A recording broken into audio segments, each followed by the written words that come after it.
وأهل بيته المؤمنين والطاهرين والمعصومين أجمعين خصوصا على سيدنا غوث العربي على نبيه لنا عليه السلام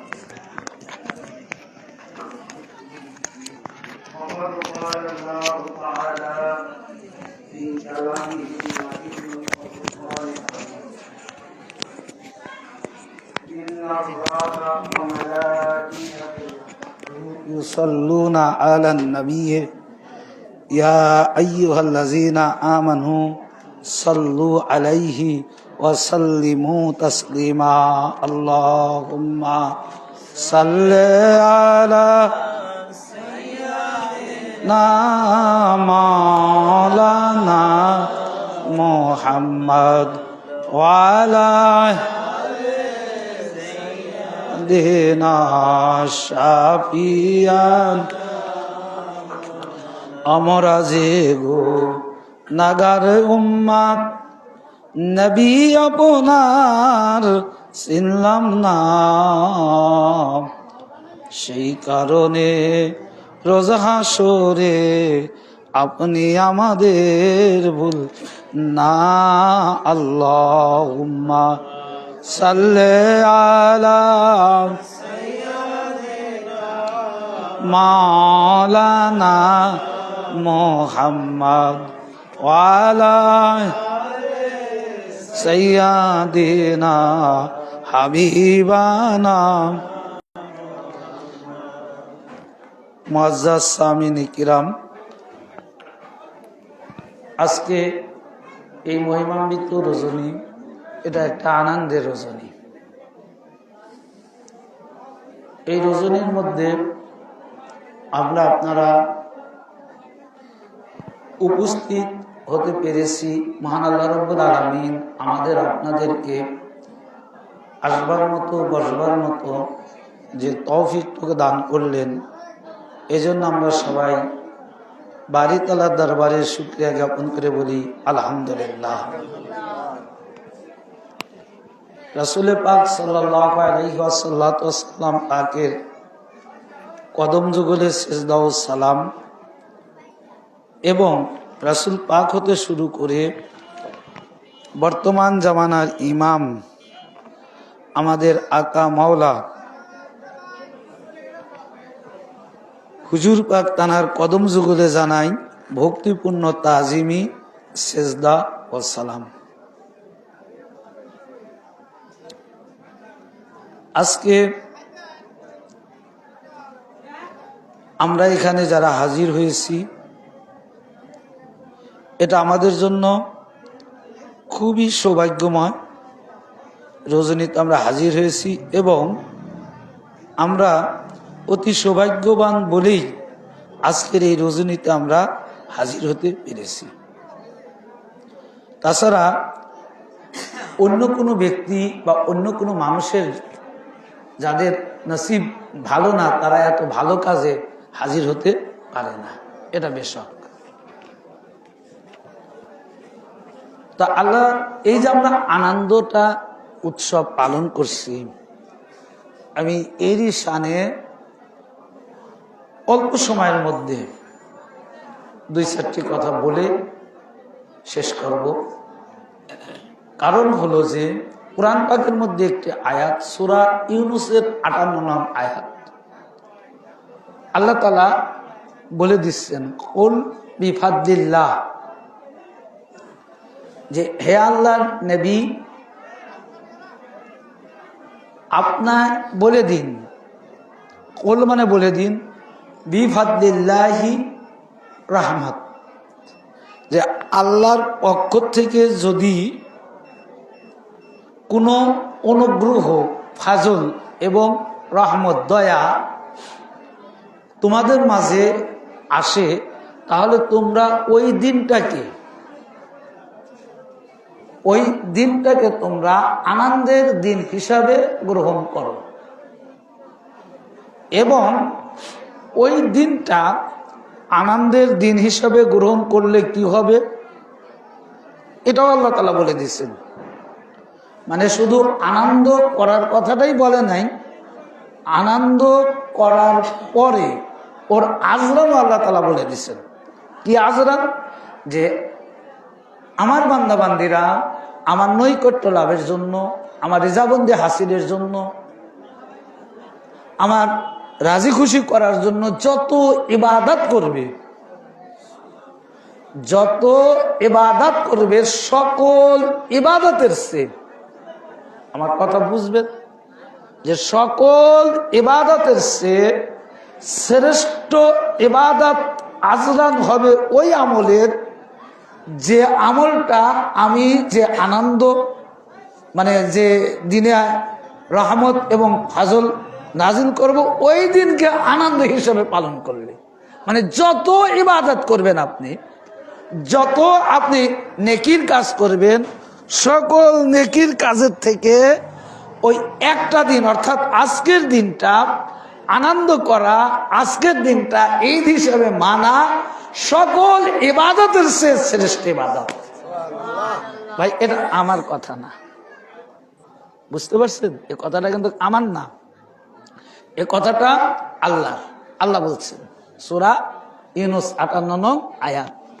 যারা হাফেজ আছে তারা বুঝতে পারবে যে আমি কোরআনের বাইরে কথা বলছি কিনা। যারা তাফসির কারক মাওলানা আছে এরাও বুঝতে পারবে যে এই তাফসিরে এগুলো আছে কিনা। তো এখন হলো যে এই রহমত এবং ফাজল, এই দুইটা জিনিস আমাদের চেনার দরকার আছে না? কি বলেন? চেনার দরকার আছে না? যদি না চিনি তাহলে আমরা কিভাবে আমল করব? বোঝার দরকার আছে।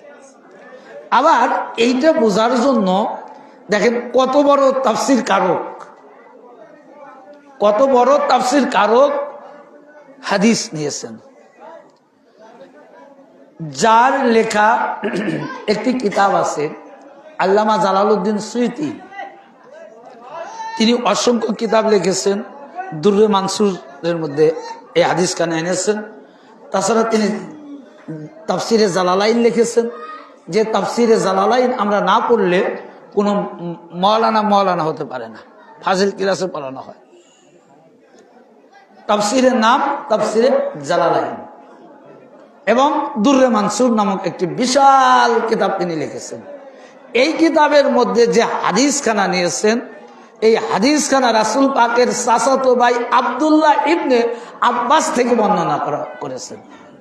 তাহলে হিসাব করেন যে কত গুরুত্বপূর্ণ হাদিসটা, যে সবচাইতে বড় টপ র্যাঙ্কের একজন মুহাদ্দিস, জানার কিতাব না পড়লে মৌলানা হওয়া যায় না, তিনি এই হাদিসখানা নিয়েছেন এবং রাসূল পাকের চাচাতো ভাই থেকে নিয়েছেন।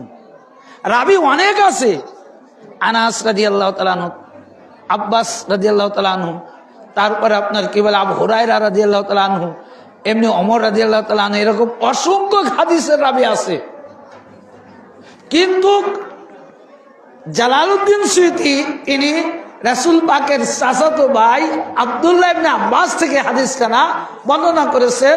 সাহাবীরা জিজ্ঞাসা করলো যে ইয়া রাসূলুল্লাহ, ইয়া হাবিবাল্লাহ, হুজুর আপনি যে বললেন আল্লাহর রহমত এবং করুণা যেদিন নাজিল হবে ওই দিনটা আমরা যেন আনন্দের দিন হিসাবে গ্রহণ করি, তো ইয়া রাসূলুল্লাহ, ইয়া হাবিবাল্লাহ, হুজুর তো এই আনন্দটা কি, অর্থাৎ ফজল কি এবং রহমত কি? কারণ না জানলে তো আমরা বুঝবো না।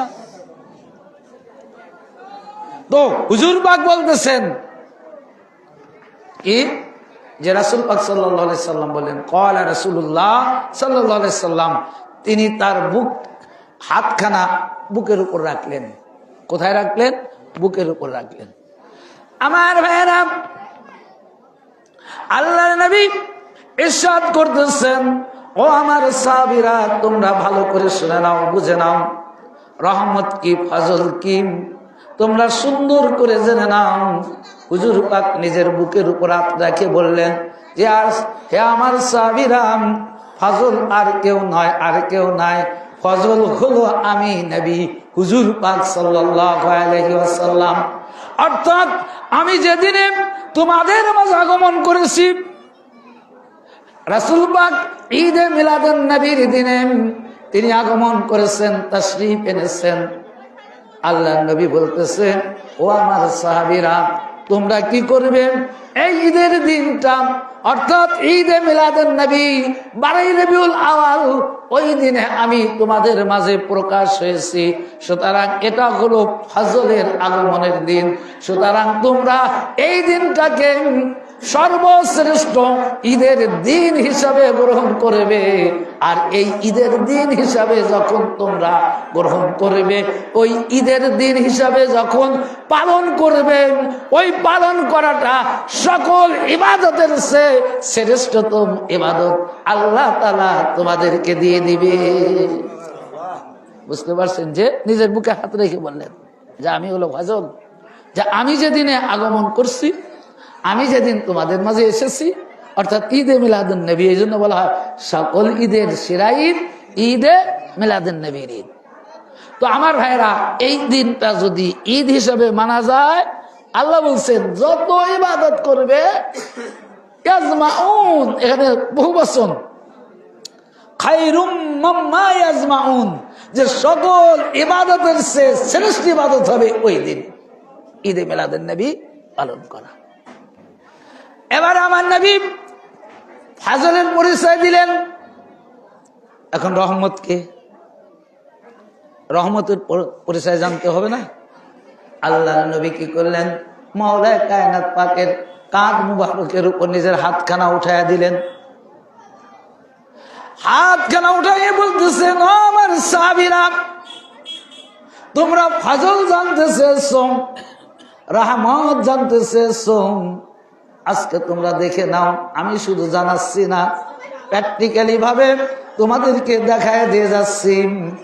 আমি আল্লাহর অনুগ্রহ ফজল আর আল্লাহর দয়া, আল্লাহর রহমত, আমার চাচাতো ভাই, আমার জামতাম শেরে খোদা হায়দারে কাররার মাওলা মুশকিল কুশা হযরতে আলী ইবনে আবি তালিব আলাইহিস সালাম 13ই রজব যার জন্ম খানায় কাবার মধ্যে, পৃথিবীর মধ্যে কোন মানুষ তো দূরের কথা, আজ পর্যন্ত অনেক বিরল বিরল ইতিহাস আপনারা শুনছেন।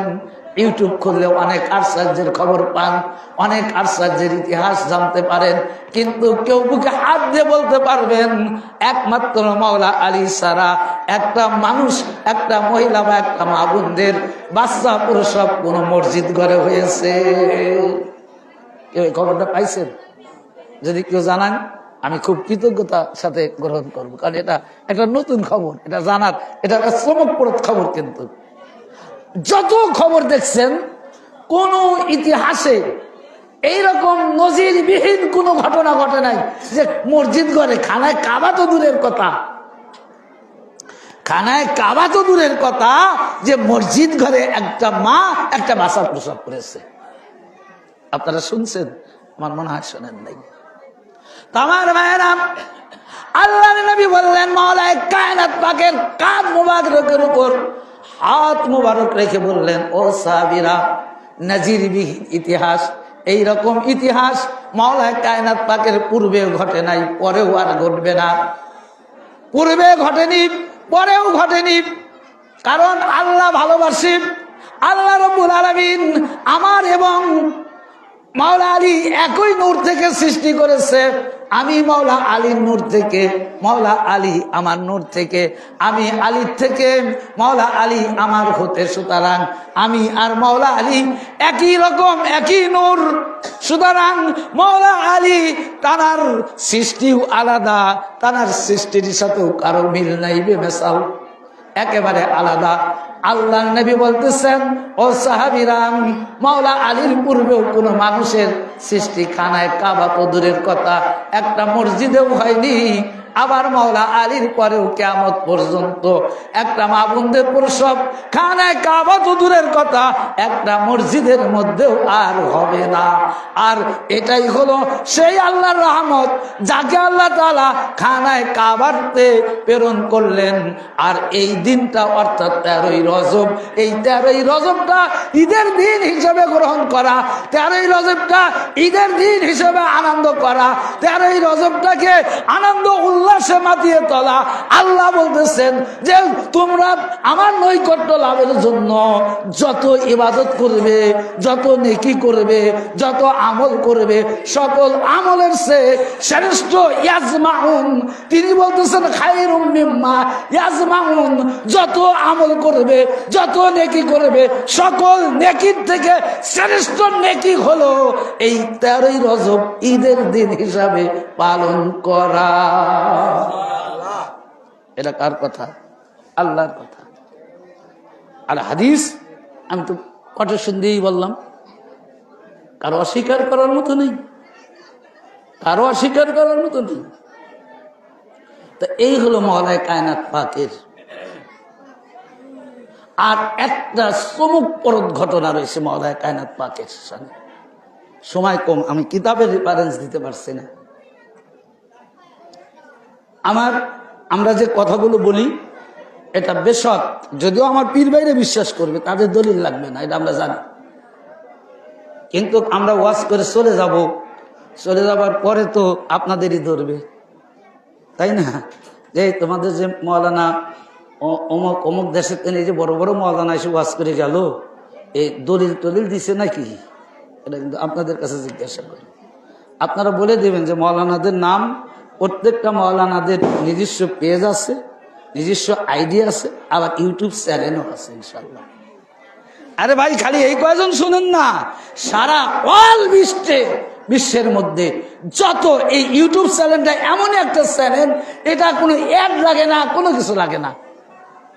ফেসবুকে আমার আইডিতে ঢুকতে গেলে আমার সাথে থা লাগবে, অ্যাড থা লাগবে। পেজে আমার সাথে ফলোয়ার্স থাকতে হবে, তাহলে আমার আইডি দেখতে পাবেন। আমার ফলোয়ার্স হলে তারপর দেখতে পাবেন আমি আমার পেজে কি ছাড়ছি।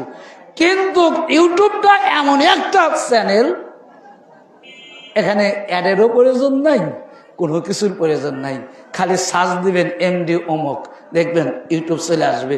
এবং যে যে বিষয় ওয়াজ আছে, ওয়াজ এর বিষয় লিখে সার্চ দিবেন, চলে আসবে, দলিল সহ আপনারা পেয়ে যাবেন।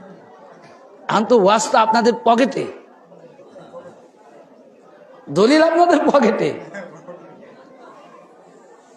তো ফেরেশতারা আগে জিজ্ঞাসা করলো, এই মিরাজের একটি ঘটনা। ফেরেশতারা জিজ্ঞাসা করলে, ইয়া রাসূলুল্লাহ, ইয়া হাবিবাল্লাহ, হুজুর আপনি যে আল্লাহর সঙ্গে মিরাজ করে আসলেন, আমরা তো ফেরেশতা হওয়ার পরেও এতটুকু সৌভাগ্য আমাদের নসিবে হয়নি। তা আল্লাহর সঙ্গে কি কথা হলো আপনার? তা ফেরেশতারা এই প্রশ্নটা করার পরে আল্লাহ নবী বলল, অনেক কথা হয়েছে, সব কথা তো আর বলা যাবে না, তবে কয়েকটি কথা শুনো। আবার ফেরেশতারা তো জিজ্ঞাসা করলোই, আবার সাহাবীরা এসে জিজ্ঞাসা করলো। এই হাদিস না ওমর রাদিয়াল্লাহু তাআলা থেকে এসেছে যে আপনি যে নবীর আল্লাহর সঙ্গে মিরাজে গেলেন, তো মিরাজে কি কথাবার্তা হলো? তো কয়েকটা বিষয় মওলা আলী আলাইহিস সালামের শান তুলে ধরলেন। যে আমি যখন আরশে আজিমে পৌঁছলাম, আরশে আজিমের প্রত্যেক উপরে বড় অক্ষরে লেখা আছে কালিমা তাইয়্যিবা, লা ইলাহা ইল্লাল্লাহু মুহাম্মাদুর রাসূলুল্লাহ। তারপরে কি আছে লেখা? লেখা আছে যে আরশের পায়ায় আমি দেখলাম রাইতু মাকতুবাতে আলী ইবনে আবি তালিব কুআতুন।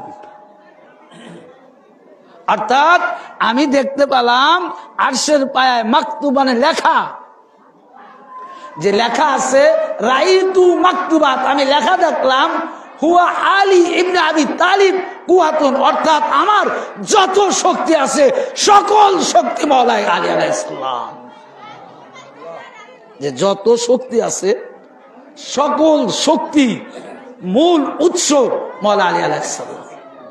তারপরে তিনি বলতেছেন কি, রাসূল বলতেছেন যে আর কি দেখলাম, দেখো খালি এটাই নয়, যে আমি দেখতে পেলাম আরশের পায়ের নিচে লেখা আছে মওলা আলী আলাইহিস সালাম আমার সাহায্যকারী হবে। আমি আরো দেখতে পেলাম মওলা আলী আলাইহিস সালাম আমার দৃষ্টি শক্তি, আমার সমস্ত কিছু, অর্থাৎ আরশে আজিমের সমস্ত জায়গায়, সমস্ত কানায় কানায় মওলা আলীর শান, এবং মওলা আলী আলাইহিস সালাম কি হবে তার সমস্ত কিছু বিস্তারিত পুঙ্খানুপুঙ্খানুরূপে আমি সমস্ত কিছু দেখতে পেলাম। মাওলা আলী আলাইহিস সালাম আমার শক্তি, আমার দৃষ্টি, আমার সাহায্যকারী, আমার সত্যায়নকারী, সমস্ত কিছু মাওলা আলী আমার সাথে আমার এই সমস্ত কাজগুলো করবে। বুঝতে পারছেন? তো যাই হোক, শেষ করে দেব। যে আজকে আপনারা এটা দেখলেন, এই জন্য আমরা এই 13 রজবকে আনন্দের দিন হিসেবে মানি, ঈদের দিন হিসেবে মানি। আল্লাহ রাব্বুল আলামিন আমাদের ভাগ্য সুপ্রসন্ন করেছেন, তাই আজকে এই মহিমান্বিত রজনীকে আমরা ঈদ হিসাবে পালন করতে পারছি। মহান আল্লাহ রাব্বুল আলামিন আমাদের আপনাদের প্রত্যেকেরই আমাদের আকা মাওলা হুজুর পাক কেবলা ও কাবার কদম যুগলের ধুলিকণা করে মাওলা কায়নাত পাকের আশেকান, মাওলা কায়নাত পাকের জাকেরান, তানার আহলে বায়াতের জাকেরান আশেকান করে যেন এই দুনিয়া থেকে শেষ বিদায় নেওয়ার তৌফিক দান করুন। সবাই বলুন আমিন। আমা তৌফিক ইল্লা বিল্লাহ। আসসালামু আলাইকুম।